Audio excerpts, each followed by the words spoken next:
Pues muy bien. También le comentaba a Pema, hay una, no, a Rosy, perdón.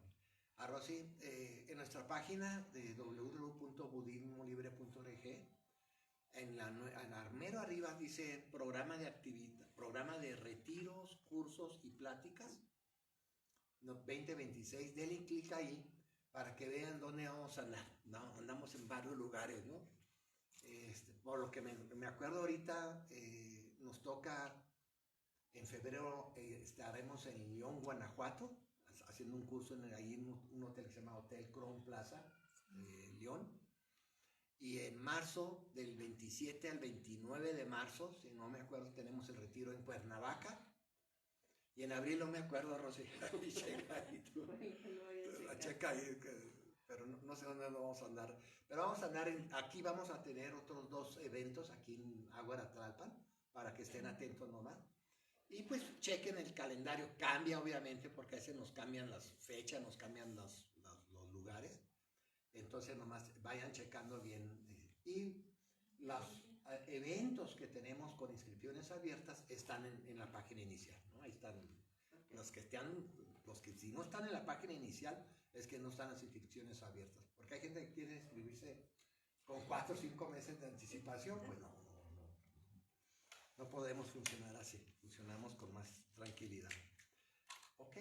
Y los días 21 de cada mes es invitarlos a todos.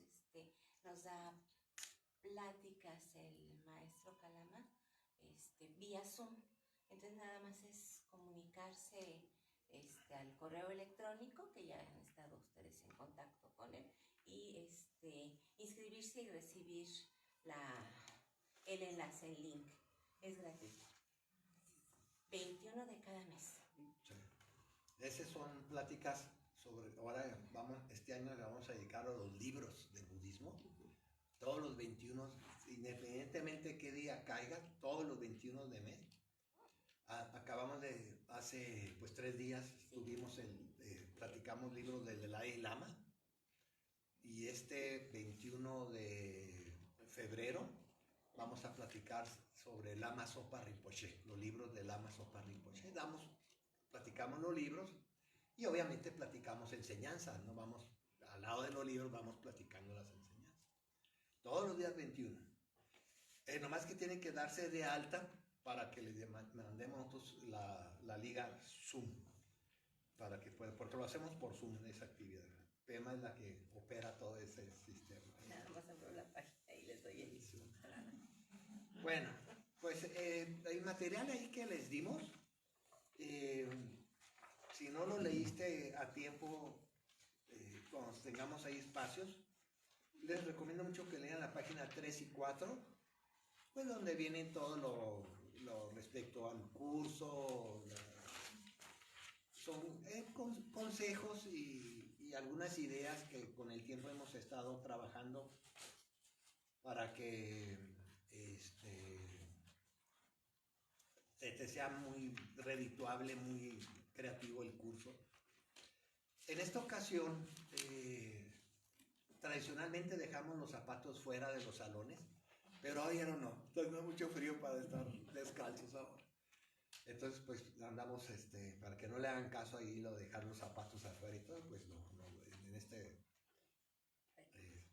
en los retiros sí, ahí sí dejamos los zapatos fuera. Y vienen algunos consejos, ¿no? Por ahorita vamos a iniciar ya formalmente nuestro curso. A la página 6, por favor. Vamos a leer la oración de las 3 joyas. ¿Quién es nomás levanten la mano las personas que es su primera vez que conectan con el budismo, con un curso budista? 1, 2, 3, 4, 5, 6, 7. Mira. Pues poquito menos de la mitad. Es la primera vez que asisten a un curso budista. Sí. Bueno, y los demás que ya saben, pues lo toman como un repaso. Sí, nos encanta. Sí, no caen mal, ¿verdad? Los repasitos. Ay, sí, se me ha olvidado esto. En la tradición budista, las enseñanzas se repetían 3 veces. Ustedes si comienzan a leer literatura de los sutras o de los astras, que son las enseñanzas budistas, se van a encontrar con la enorme, podríamos decir, para un occidental es muy enfadoso estar leyendo 3 veces lo mismo. Pero recordemos que todas las enseñanzas budistas tienen la tradición de ser enseñanzas orales. Y nuestra mente es una mente muy distraída, muy, está temblando. Es un temblor.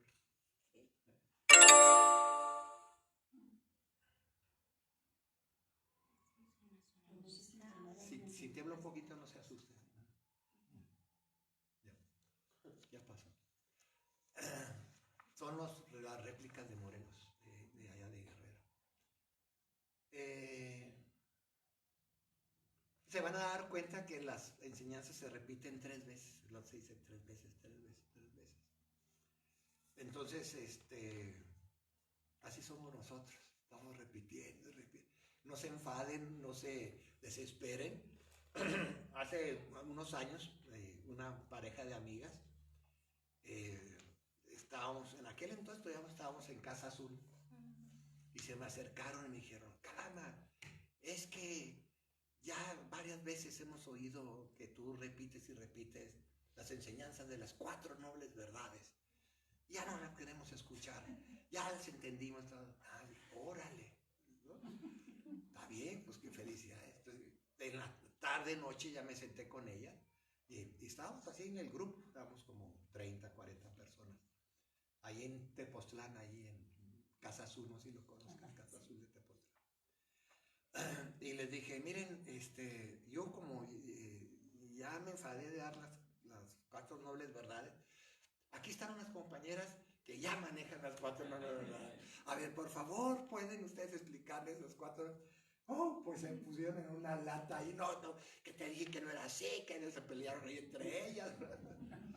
Les dije, ven, yo las 4 nobles verdades del budismo, que son verdades sobre el sufrimiento, las he escuchado. Si no las he escuchado 80 veces, no las he escuchado. Y cada vez que escucho a un maestro explicar las 4 nobles verdades, me quedo cuadrado, me asombro de todo lo que uno no sabe.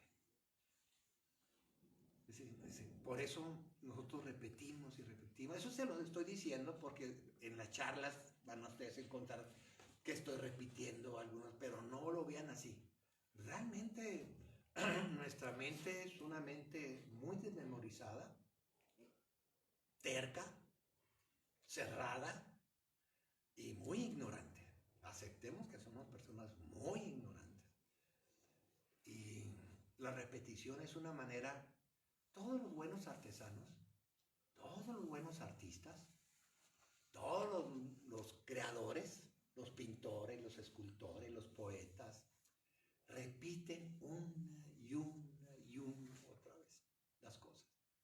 Los colores, las pinturas, los paisajes, las estructuras de 3 dimensiones, están repite, hasta que sale la perfección de la obra de arte. Todas las obras de arte son 90% repeticiones y 10% creaciones. Es repetir, repetir. Lees un buen libro, léelo 3, 4 veces. Y te vas a dar cuenta que a la 5ª vez que lees el libro, si es un buen libro, vas a sacarle otra cosa. Y lo vuelves a leer y vuelves a entender, porque todo depende de tus estados emocionales y de la etapa de tu vida en que estés. Un libro que leíste tú hace 15 años, lo vuelves a leer hoy y vas a ver que es completamente diferente la manera en que interpretas las cosas. Así es esto. Para nosotros el aprendizaje es un proceso permanente. No hay manera de detener el aprendizaje. Siempre estamos aprendiendo. Entonces vamos a leer en voz alta todos la oración a las 3 joyas. Voy a tratar, después de que la leamos, explicarles más o menos lo que quiere decir esta oración. Esta oración siempre la repetimos, iniciamos nuestros cursos y nuestros retiros con esta oración, que se llama la oración de las tres joyas, que es una dedicación que hacemos, ¿ok? Entonces vamos a leer en voz alta, todos juntos, por favor. Dedicamos todos a las tres joyas, al Buda, el ideal de la iluminación al que aspiramos, al Dharma, el sendero de la enseñanza del cual seguimos, a la Sangha, la amistad mutua que disfrutamos, que ninguna palabra frívola se pronuncie, que ningún pensamiento intranquilo perturbe nuestras mentes. Al cumplimiento de los 5 preceptos dedicamos este lugar. A la práctica de la meditación dedicamos este lugar. Al desarrollo de la sabiduría dedicamos este lugar. Al logro de la iluminación dedicamos este lugar. Aunque en el mundo exterior exista la violencia, que aquí exista la paz. Aunque en el mundo exterior existe el odio, que aquí exista el amor. Aunque en el mundo exterior exista la aflicción, que aquí exista la alegría. Ni por el cantar de las escrituras sagradas, ni por el rocío del agua bendita, sino por nuestros propios esfuerzos hacia la iluminación, dedicamos este lugar. Que alrededor de esta manta, este sitio sagrado, que los pétalos del loto de pureza se abran. Que alrededor de esta manta, este sitio sagrado, que el muro bagra de la determinación se extienda. Que alrededor de esta manta, este sitio sagrado, se produzca el fuego que transmuta el samsara en nirvana. Al sentarnos aquí, al practicar aquí, que nuestra mente se haga aguda, que nuestros pensamientos se hagan dharma, que nuestra comunicación mutua se haga sana, para la felicidad de todos los seres y el beneficio de todos los seres, con el cuerpo, el habla y la mente, dedicamos este lugar. Lo repetimos 2 veces más el último párrafo, por favor.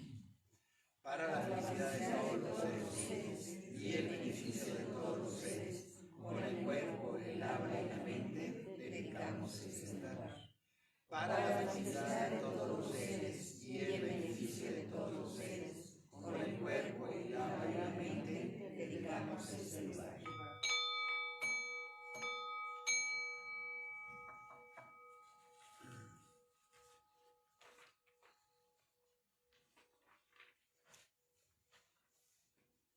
Todos nosotros, recuerden que este es un curso sobre la mente despierta. Queremos despertar, queremos tener otro nivel de conciencia, queremos tener otro nivel de vida. Queremos tener una vida benéfica, una vida suave, una vida abierta. Y hay que entender una cosa que es básica, no nomás en el budismo, sino en toda filosofía, que es que todos nosotros tendemos por manera natural de buscar refugios. ¿Por qué buscamos refugio? ¿Por qué buscamos aquello que nos permite cierta seguridad, cierta estabilidad, que nos permite estar protegidos? Y en nuestro mundo actual, nuestro mundo del siglo XXI, en el mundo de nuestra sociedad que vivimos, y más nosotros que vivimos básicamente en ciudades, donde la prisa, el cansancio, el estrés, la ansiedad son las características fundamentales de esta vida que llevamos, pues buscamos en esas condiciones que vivimos una protección. A esa protección le llamamos refugios. Y en general, en nuestro mundo, en el mundo que tú vives, pues tenemos algunos refugios muy bien definidos, podríamos decir, muy bien establecidos por la tradición, por la costumbre, por nuestra cultura. Y uno de los, varios de estos refugios, podríamos decirle que nosotros dividimos los refugios básicamente en dos tipos de refugio. A uno le llamamos refugios mundanos y por mundanos no estoy descalificando el refugio. Mundanos quiere decir cotidianos, refugios que los tienes tú en tu mano ahí enfrente de ti. Y otro le llamamos refugios espirituales.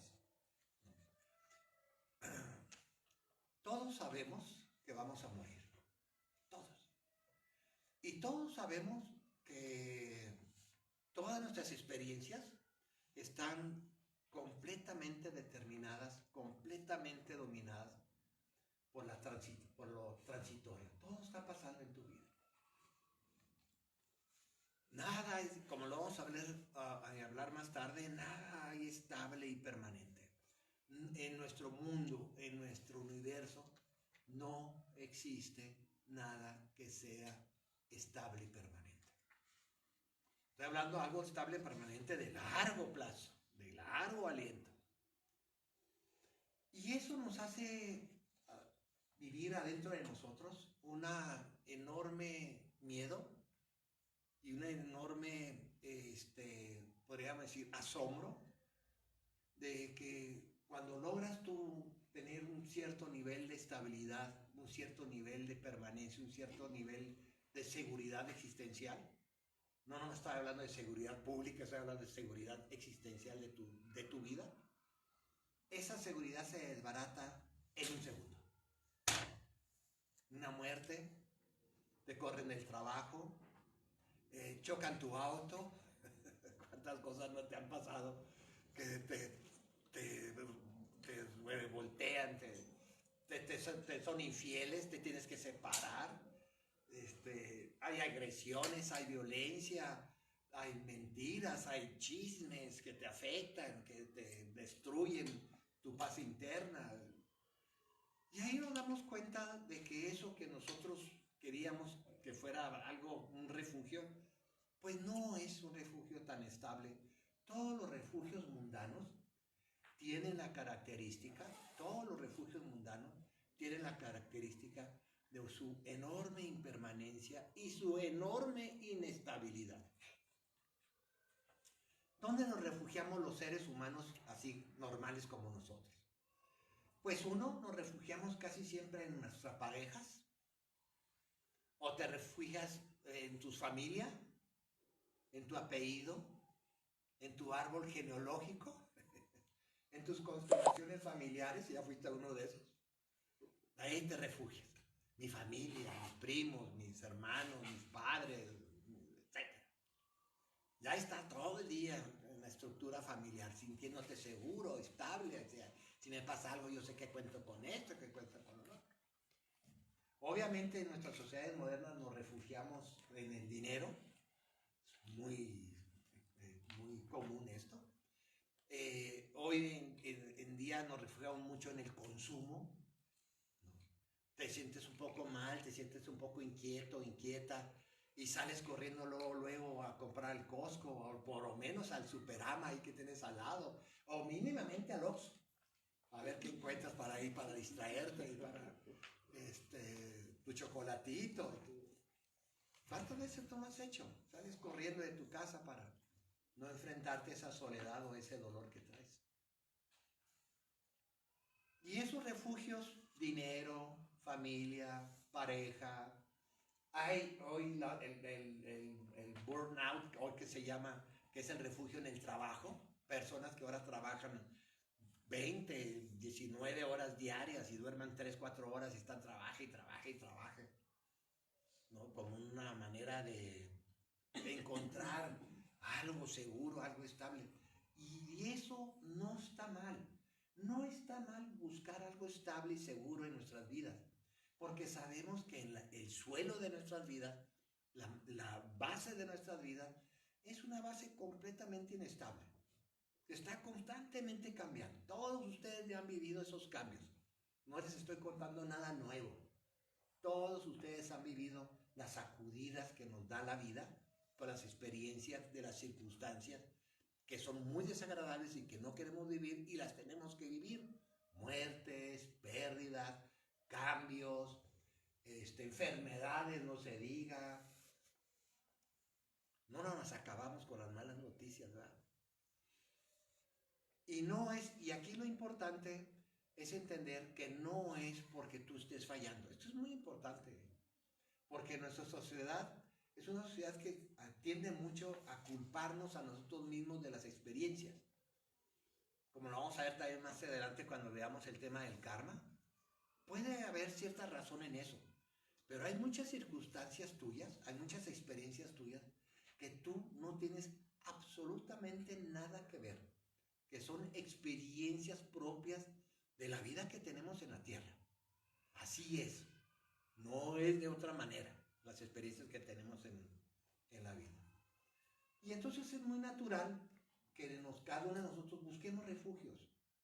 Ustedes, cada uno de ustedes tiene ahora la oportunidad de pensar, ¿dónde me refugio? ¿Dónde te escondes cuando te sientes mal? ¿Dónde te cubres cuando las cosas no están yendo bien en tu vida?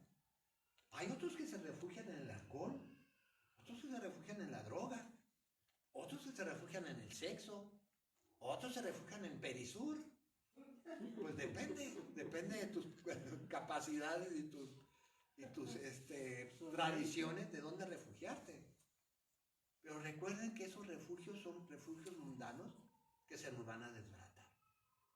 Y casi siempre el camino espiritual uno lo sigue cuando se te desbarata ese refugio. Y empezamos a buscar, empezamos a tejer, a pensar, ¿qué otra cosa me puede dar a mí seguridad? Me puede dar a mí cierta estabilidad y cierta coherencia en mi vida. Y es cuando entra aquí lo que llamamos nosotros el espíritu de la trascendencia.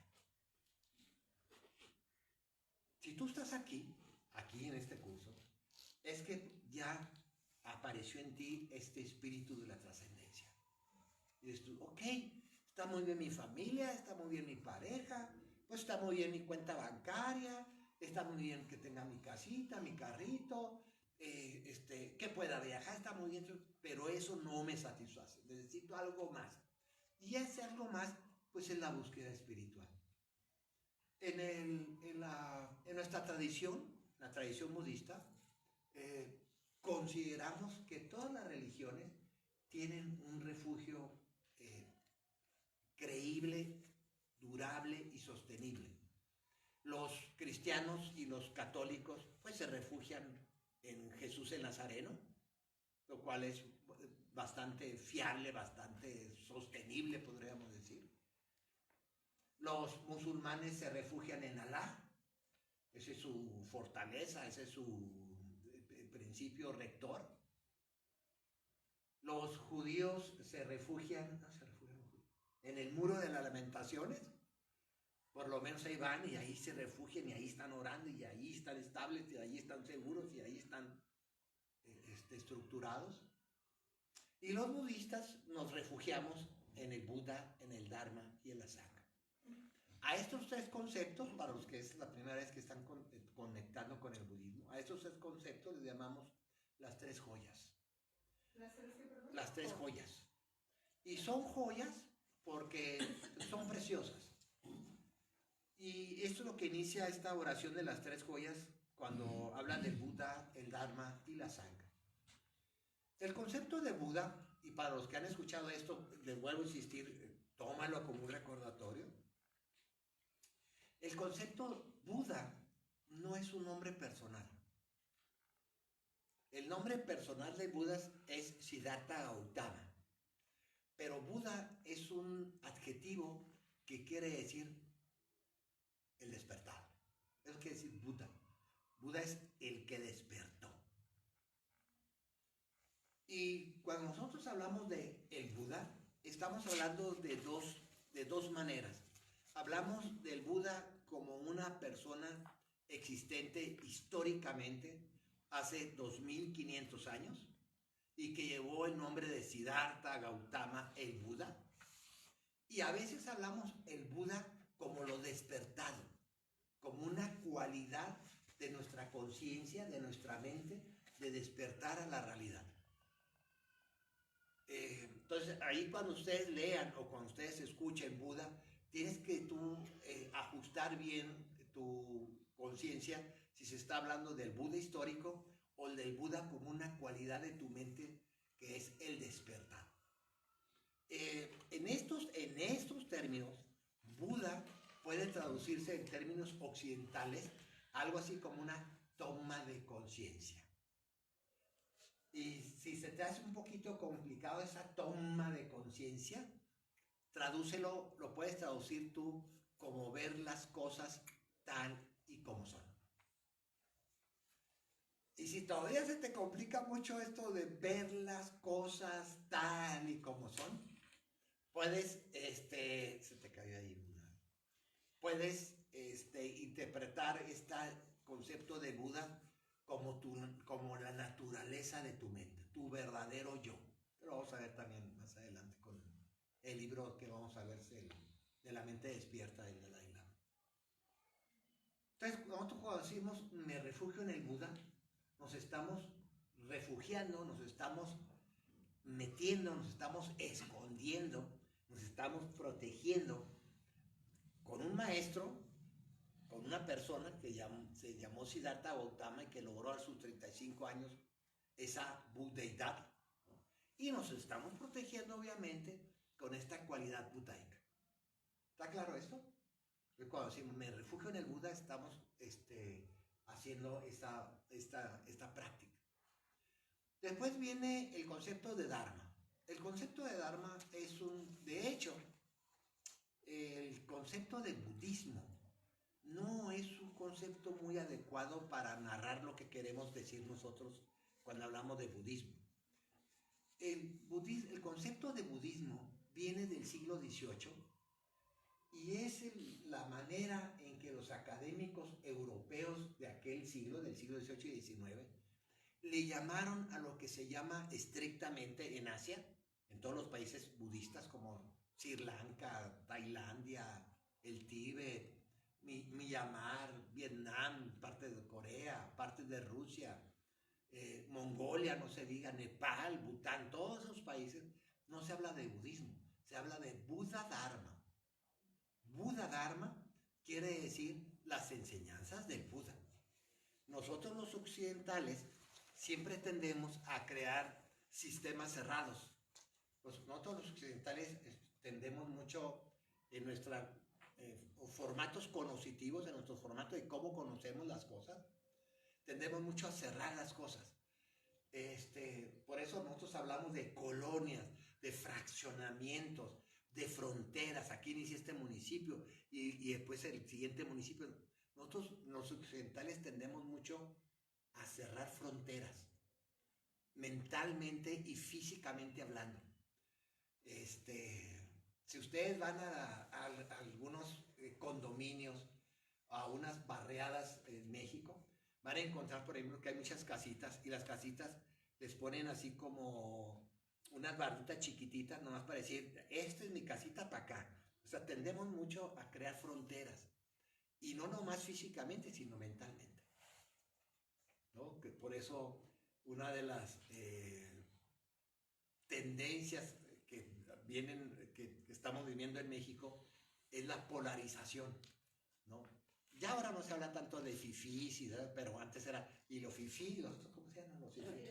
Y los chairos, ¿no? Ahora ya no se habla así, ahora sí se los conservadores y los transformadores, ¿no? Fíjense cómo nuestra mentalidad es una mentalidad de crear fronteras y crear distancias del uno con el otro. Nuestra mente trabaja así. Ah, no, yo soy católico, yo no puedo ir a un curso budista. O los budistas, yo he tenido así pleitos con mis amigos budistas. Es que yo soy budista y no puedo ir a la iglesia. O sea, esta idea que tenemos de crear fronteras deviene mucho de nuestra necesidad de crear estructuras internas que nos den seguridad, estabilidad y permanencia. Entonces tendemos mucho a esto. Y una de las maneras que tenemos de hablar para crear esas fronteras son los ismos. Por eso ustedes cuando estudian religiones o vas a hablar de el catolicismo, el protestantismo, el judaísmo, todo lo que termina en ismo Todas las personas que tenían animismo te están hablando de un sistema cerrado. Ten mucho cuidado con esos sistemas cerrados, porque son sistemas muy violentos, muy agresivos y muy poco progresivos, por cierto. O el izquierdismo, el derechismo, todo lo que tiene el mismo quiere decir que es una entidad cerrada, ¿no? Cerrada, y que se contrapone obviamente a otras entidades. Entonces el concepto, todo este wiri porque no le crean mucho al concepto de budismo, porque el budismo, no hay un budismo. De hecho hay 3 budismos: los theravadistas, los mahayanas y los vajrayanas. Lo vamos a ver más adelante también. Y en nuestra práctica, el concepto correcto tendría que ser el Buddha Dharma. Ese es el concepto correcto, el Buddha Dharma. Es decir, somos seguidores de las enseñanzas del Buda. Eso quiere decir Buddha Dharma. Seguidores, que seguimos con él. Y nosotros, cuando nosotros decimos me refugio en el Dharma, lo que estamos haciendo es me refugio en las enseñanzas del Buda. Para nosotros como budistas, obviamente, las enseñanzas del Buda son correctas, son adecuadas, son pertinentes. ¿Pertinentes para qué? Todo el Dharma, y esto ténganlo muy claro, porque el budismo no es una explicación para explicarte toda tu vida. El budismo explica las experiencias del sufrimiento y cómo liberarnos de ese sufrimiento.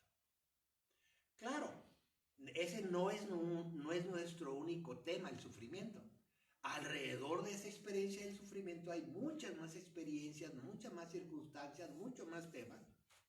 Pero lo cierto es que el budismo está concentrado, y el mismo Siddhartha Gautama, antes de morir, lo dijo muy claramente, que había venido a este mundo a enseñarnos, a explicarnos qué es el sufrimiento y cómo liberarnos del sufrimiento. Pero si tú tienes problemas de ansiedad o problemas psiquiátricos, pues vete con un psicólogo, si a ti te duele el estómago, no te pongas a leer las 4 nobles verdades, vete con un médico para que te dé medicina para el estómago. El budismo no es una filosofía que totalice nuestras experiencias. Esto es muy importante porque muchas personas se acercan al budismo esperando que el budismo les explique todo y les resuelva todos los problemas. Y no es así. Así no funciona el Buddha Dharma. El Buddha Dharma está concentrado básicamente en superar nuestras experiencias del sufrimiento. Claro que alrededor de ese objetivo o esa misión de superar el sufrimiento estará otro montón de cosas, pues prácticas, oraciones, el karma, el nirvana, todo lo que hablan, el samsara, etcétera, etcétera. Pero la misión del Dharma es que nosotros podamos algún día dejar de sufrir. ¿No? De eso se trata el asunto. Y nada más para aclarar un poquito este tema.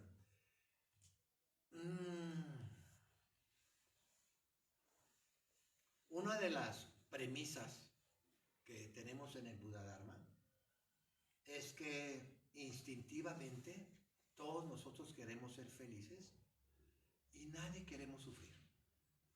A nadie nos agrada el sufrimiento. El sufrimiento no es agradable. Y no solamente estoy hablando del sufrimiento mental o sentimental, estoy hablando también del sufrimiento corporal, que le llamamos dolor. Para nada es agradable tener dolor corporal y para nada es agradable tener una mente desagradable, una mente sufriente. Instintivamente también cada uno de nosotros, como todos los del reino animal, todos queremos ser felices, todos queremos estar bien, todos queremos tener una buena vida, una buena calidad de vida, pero no lo logramos. Y las enseñanzas del budismo básicamente están centradas en responderte por qué no puedo ser feliz cuando sí lo quiero ser. Porque nuestro comportamiento normal, nuestro comportamiento, podríamos decir, básico, es que cuando tú tienes una necesidad, buscas la respuesta de satisfacer esa necesidad de manera coherente y lógica. Por ejemplo, si a ti te da hambre, pues buscas qué comer. Si a ti te da frío, pues buscas cómo taparte.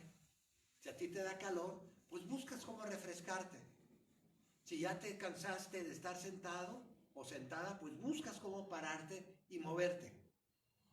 ¿No? Si estás con sueño, pues buscas cómo irte a dormir. Ya si ya no hay más sueño, pues buscas ya cómo despertar. ¿Va? Si te sientes sucio, pues llegas a tu casa y te bañas. ¿Va? O sea, la coherencia de tu vida es bastante precisa en satisfacer tus necesidades. Tú te manejas así toda la vida. Ay, estoy aburridito. ¿Cómo me quito este aburrimiento? Pues me voy a poner a leer esta novela que me gustó tanto, y te pones a leer y entonces ya satisfaces la necesidad de desaburrirte. Todas sus acciones en la vida están dirigidas básicamente en satisfacer una necesidad a través, ojo con esto, de un comportamiento coherente para satisfacer esa necesidad. Si tienes hambre, no te vas a meter a un ayuno, te vas a ir a comer. Bueno, al menos que seas keto, pues sí, no te vas a... Pero la coherencia en tu vida es si tú te fijas cuál es tu vida cotidiana, o cómo llevas tu vida cotidiana, estoy hablando, no en tus experiencias excepcionales, sino tu vida cotidiana, lo que haces regularmente diario, te vas a dar cuenta que es toda una estructura de necesidades y prácticas de satisfacer esas necesidades. Si estás trabajando, pues porque tienes necesidad del dinero. Si no estás trabajando. Si abres tu refrigerador y ves tu refrigerador vacío, pues te va a surgir la necesidad de ir al mandado. Si ves tu casa sucia en los pisos, pues vas a surgir la necesidad, si eres una persona limpia y ordenada, la necesidad de ponerte a trapear. Si ves ahí ya una bolsa grandota de ropa sucia, pues te va a surgir la necesidad de ponerte a lavar la ropa. ¿Sí? Y entonces la pregunta clave aquí es, ¿por qué si necesitamos la felicidad nos cuesta tanto satisfacerla? ¿Por qué si todo ser quiere ser feliz, terminamos con tanto sufrimiento? Y esa es la incoherencia más fuerte que tenemos como seres humanos, desde hace siglos y siglos y siglos. Las enseñanzas de Siddhartha Gautama el Buda tienen 2500 años de existencia. Y uno cuando las lee, o uno cuando las escucha, o uno cuando las estudia, o uno cuando las reflexiona, se queda uno maravillado y estupefacto de ver lo poquito que hemos cambiado. Que esas enseñanzas de hace 2500 años son enseñanzas tan actuales y a veces tan perfectamente delineadas que nos explican por qué, si yo quiero ser feliz, termino siendo infeliz. Ya se han preguntado ustedes varias veces eso, ¿no? ¿Por qué cuando vas tras algo que tú crees que que te va a producir felicidad, termina haciéndote infeliz? Cuando resuelves tú un problema, ¡pum!, salen 3, 4 problemas. Cuando crees tú que hay una solución, ¡pum!, salen 4 o 5 conflictos. ¿Cuántas veces no has querido tú acabar con un conflicto y terminas creando un problema mucho mayor? ¿Cuántas veces tú has actuado creyendo ser feliz y terminas en una experiencia completamente infeliz? Y a eso le llamamos en el budismo ignorancia. No somos plenamente felices porque somos completamente ignorantes. Y aquí ignorancia hay que entenderla no como no como una definición académica. No es porque no leas o porque no. Ignorancia aquí es que tenemos una visión completamente equivocada de las cosas de la vida. Tenemos una percepción completamente equivocada de las cosas. Y en vez de lograr nuestros estados de felicidad, terminamos con estados de infelicidad. ¿Cuántas veces ustedes no han querido tener una pareja y tienen la pareja y crees que ya encontraste la felicidad? Y a los, ¿qué? 2 años máximo, Antes era 7. empieza toda la infelicidad. Desacuerdos, conflictos, gritos, patadas, llantos, frustraciones, demandas. ¿Cuántas veces no has tenido nuevos trabajos? Y dices, ay, aquí sí me voy a realizar. Qué padre trabajo tengo, qué padre y me van a pagar esto, y estoy bien feliz, y me queda bien cerca de la casa, ¿verdad? Y a los 3 años te corren. Y vivimos por eso un estado de tanto cansancio y de tanta frustración. Porque andamos buscando la felicidad de una manera completamente equivocada. Y esto es lo que apunta, esto es lo que narra las enseñanzas del Dharma. El Dharma nos va a enseñar cuáles las causas del sufrimiento y cuáles son las condiciones que podemos nosotros cultivar, desarrollar para salirnos de esta enorme equivocación de cómo son las cosas que nos produce nuestra propia ignorancia, nuestra forma de ver la vida, nuestra forma de interpretar las cosas. Y eso es el núcleo central de lo que llamamos el Dharma. Para nosotros, el Dharma es una respuesta creíble, legítima y bien estructurada de cómo salir del sufrimiento. Estoy hablando básicamente del sufrimiento mental, pero también del sufrimiento físico, del sufrimiento fisiológico. Siempre el sufrimiento fisiológico o el dolor viene acompañado con un enorme sufrimiento, y más si te resistes a estar enfermo. Y después viene en el primer refugio, en el refugio del Buda, nosotros equiparamos, esto te puede aclarar muy bien todo esto que estamos platicando. Nosotros podemos utilizar una analogía, una metáfora. El sufrimiento es una enfermedad.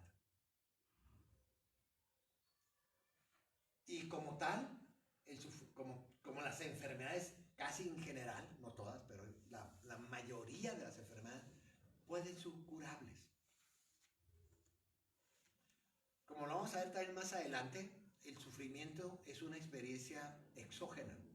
Ese es el principio básico del Buda Dharma. El sufrimiento es una experiencia que no pertenece a nuestra naturaleza.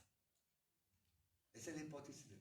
Todas las demás religiones, y la mayoría, sino que todas las filosofías, parten de que el sufrimiento es connatural a nuestra experiencia, a nuestra vida terrenal, podríamos decir. Para el budismo no. Para el budismo el sufrimiento es algo que adquirimos y que no pertenece a nuestra naturaleza. Es adventista. Adventista quiere decir que viene de fuera. A mí me gusta mucho poner el ejemplo del sufrimiento como un migrante, hablando de migrantes aquí de nuestros vecinos. Un migrante entra a México, casi siempre por la frontera sur, y va recorriendo todo nuestro país, en la mayoría de los casos no para quedarse, porque si se queda ya no es un migrante, ya se volvió otra cosa. Pero un migrante está en movimiento para migrar de un lugar a otro lugar. Los migrantes no pertenecen a la naturaleza de nuestro país, no son parte de nuestro país. ¿Están de acuerdo? Si no, pregúntenle a Trump lo que está haciendo.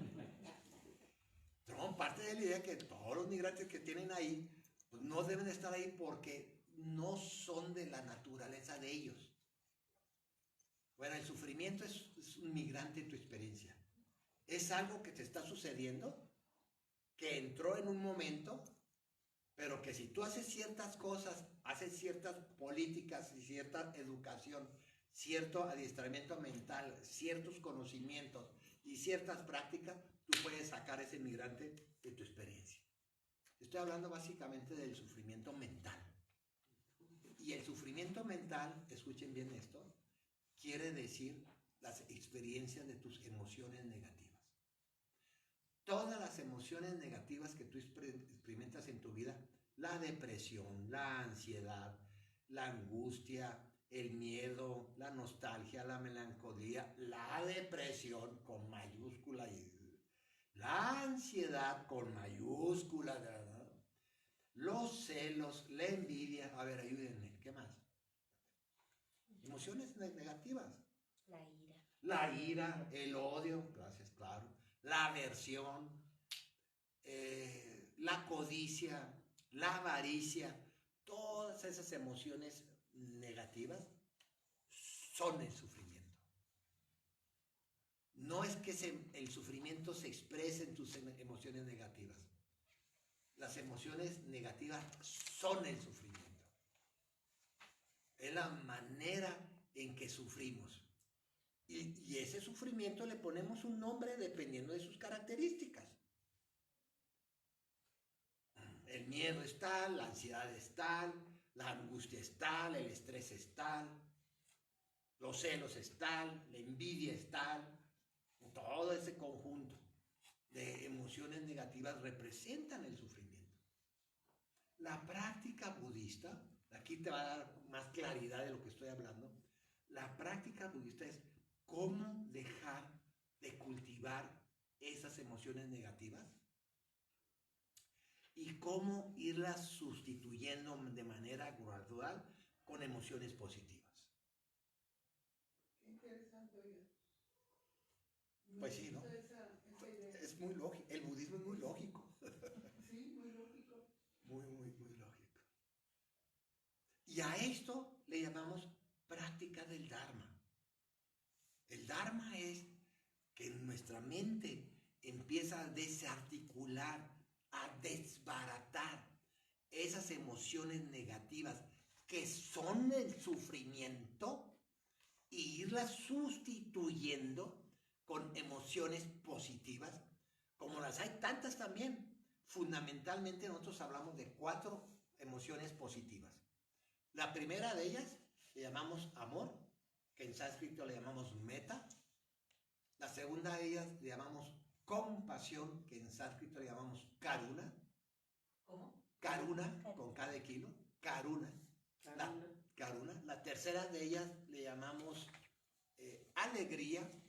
Le llamamos en sánscrito mudita. Aquí las tienen más adelante en el material. Y la quinta de ellas le llamamos ecuanimidad, que le llamamos upeksha.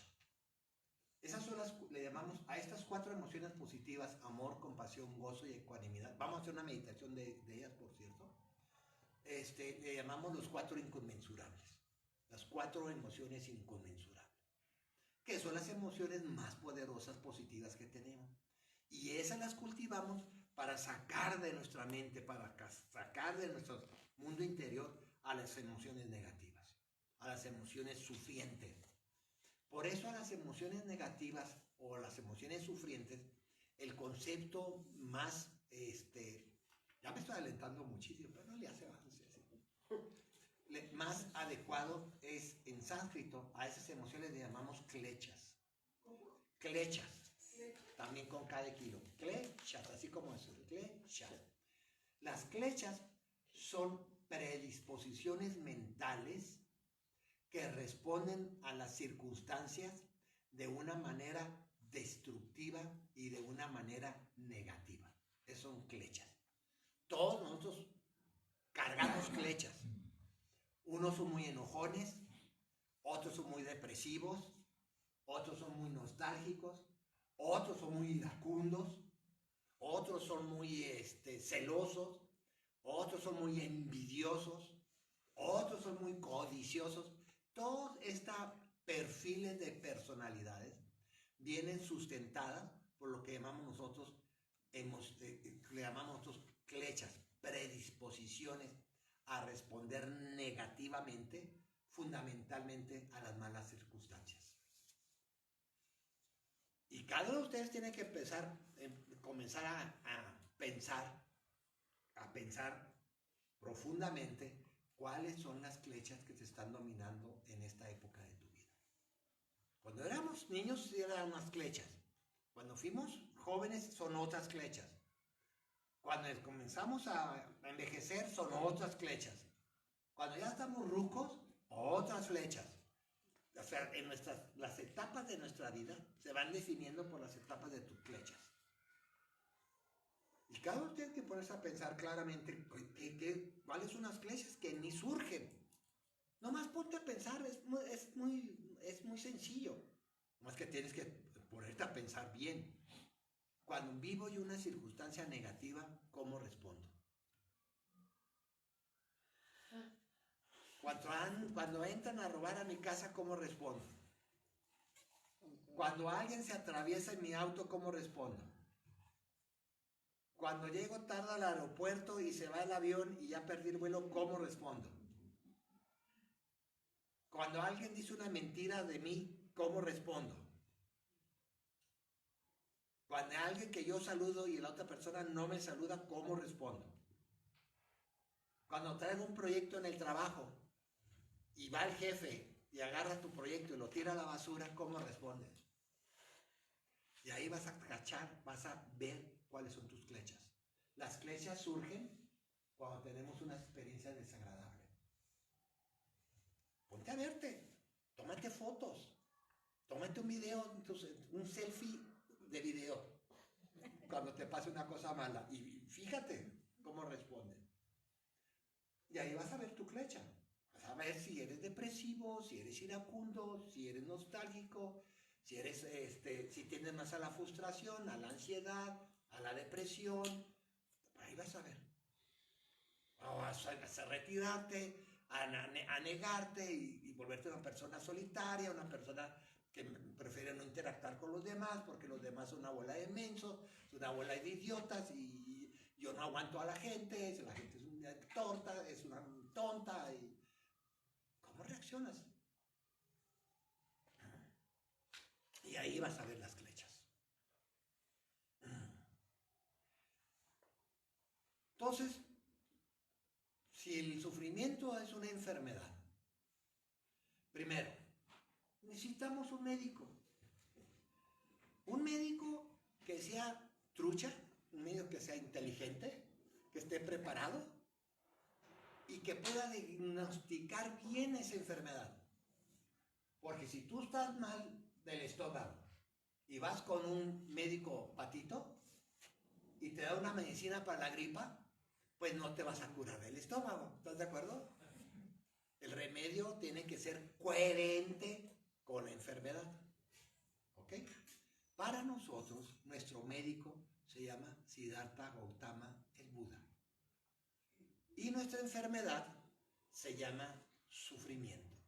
Y la medicina que utilizamos para poder gestionar, administrar y tratar de manera adecuada nuestro sufrimiento se llama Dharma.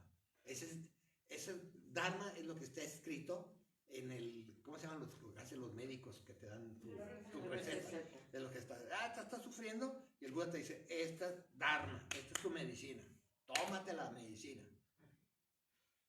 Si tú vas con el médico y sigues tu estómago doliendo y el médico te dice, para tu dolor de estómago vas a tomar esta medicina que ahora sí, es una medicina para tu dolor de estómago.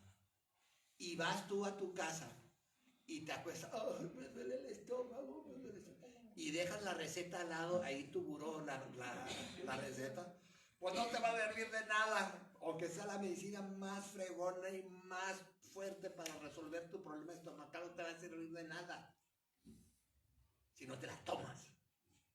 Dharma es así. El Dharma es entender, comprender, estudiar, pero también practicar. Porque si lo dejas a nivel intelectual, si lo dejas a nivel conceptual, si lo dejas a nivel académico, no te va a servir de nada. Es como traer ese dolor de estómago, tener la receta del médico, más te fuiste a Médica Sur, que ya cobran 2,500 la consulta de 15 minutos. Y si dejas tu receta ahí al ladito, pues no te va a servir de nada. Seguirás con el dolor de estómago. ¿Están de acuerdo en eso? Sí. Y hablamos en las 3 joyas de la Sangha.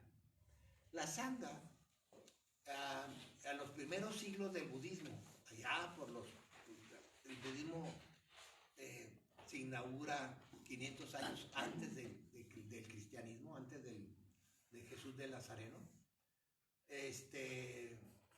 Sangha se le llamaba a un grupo básicamente de 5 monjes o monjas. Esa era una sangha. Pero cuando, ya en el siglo XVIII, cuando empieza el budismo a desarrollarse mucho en nuestros países, se comenzó a llamar sangha a la reunión de personas que se juntan para escuchar el Buda Dharma y para practicar la meditación budista. Y entonces sangha ya, hoy en día se entiende sangha como la comunidad de personas que practican el Buda Dharma. Nosotros ahorita aquí estamos constituyéndonos como una sangha, ¿no?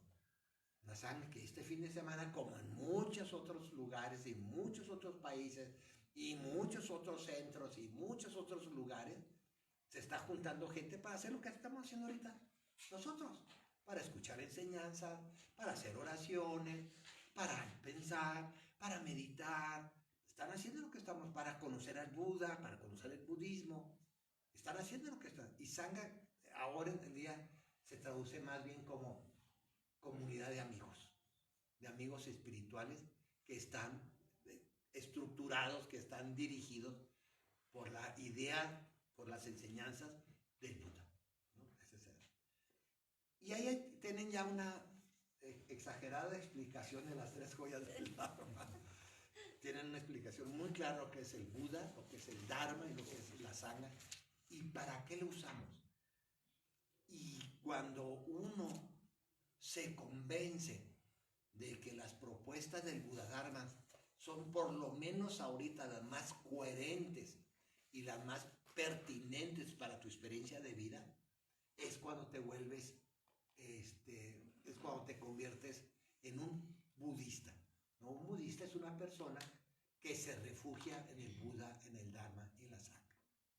De hecho, nosotros no tenemos ninguna ceremonia especial.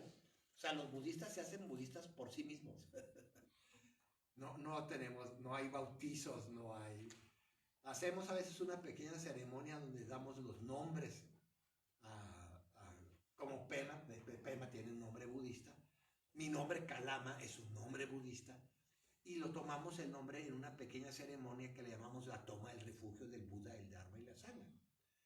Y es cuando decide la persona que en vez de refugiarse en el dinero, en vez de refugiarse en la pareja, en vez de refugiarse en el trabajo, en vez de refugiarte en el alcohol, en vez de refugiarte en las drogas, en vez de refugiarte en tu pareja, en vez de refugiarte en tu familia, en vez de refugiarte en un partido político, en vez de refugiarte en una ideología, te refugias en el Buda, en el Dharma y en la Sangha. Desde el punto de vista laico, eso no quiere decir que vas a renunciar ni al dinero, ni a la pareja, ni a tu familia, ni a tu trabajo. Simplemente dices, este refugio me parece más coherente y más legítimo que los demás refugios que yo he tomado. Y ya comienzas a tratar los otros refugios mundanos de una manera mucho más realista y mucho más ecuánime.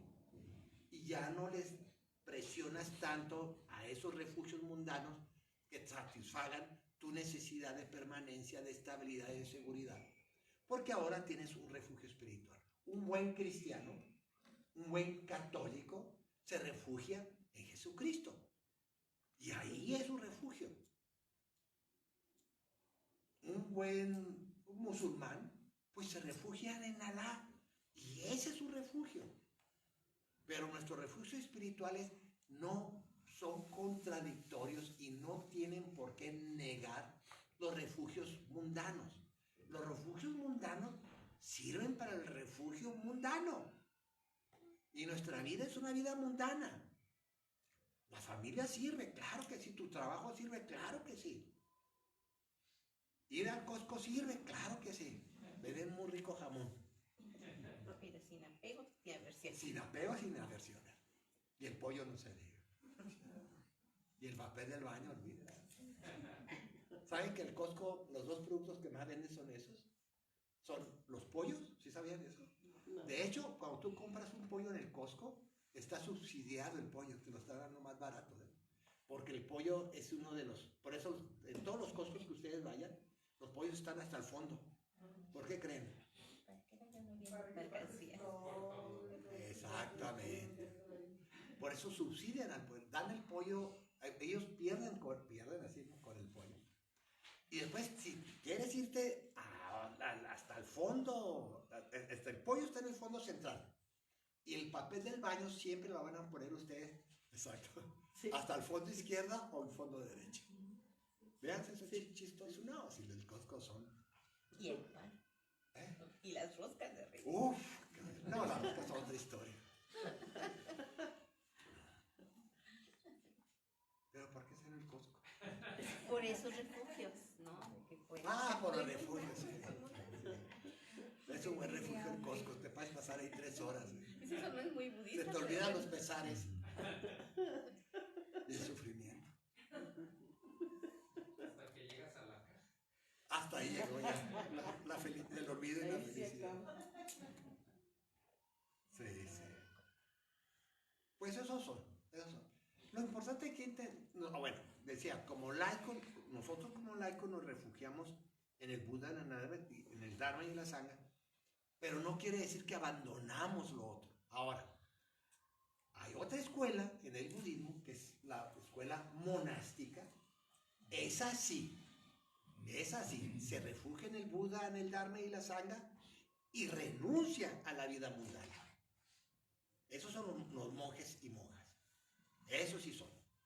Esos sí renuncian al hogar, renuncian al dinero, renuncian al Costco, renuncian al Oxxo, renuncian a la pareja, pues se practica el celibato, se renuncia a la riqueza, se renuncia a todo eso, a la vida, y te metes en un monasterio, ¿no?, donde ahí sí solamente te refugias en el Buda, en el Dharma y en la Sangha, que también es válido, pero para los monjes. Nosotros no somos monjes. Hay que tener muy claro, porque después la gente, entonces voy a renunciar.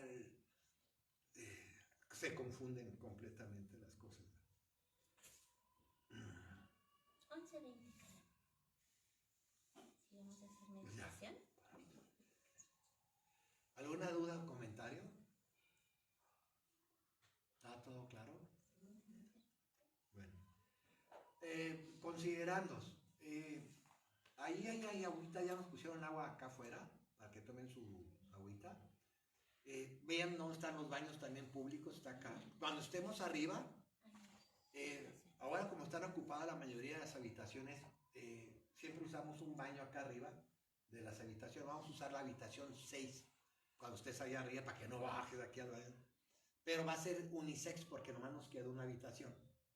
Tenemos 6, están 3 de nosotros y 2 sacerdotes más. Nomás quedó esa habitación libre. Entonces, la 6 está arriba para nosotros, unisex, para que póngale el candado. Y nos vemos para nuestra primera meditación unos 5, 6, 7 minutos. Ahí dentro. Ahí tocamos y ya para que te vean. Pueden caminar por aquí. Una recomendación nomás, procuren no salir. ¿No? Porque si sales a la calle y puedes quedarnos aquí, ahí está el patio. Te puedes quedar aquí a leer, lo que quieras. Pero nos vamos en unos 5 o 7 minutos, por favor. Ok. Regresamos aquí. Sí, aquí es todas las actividades.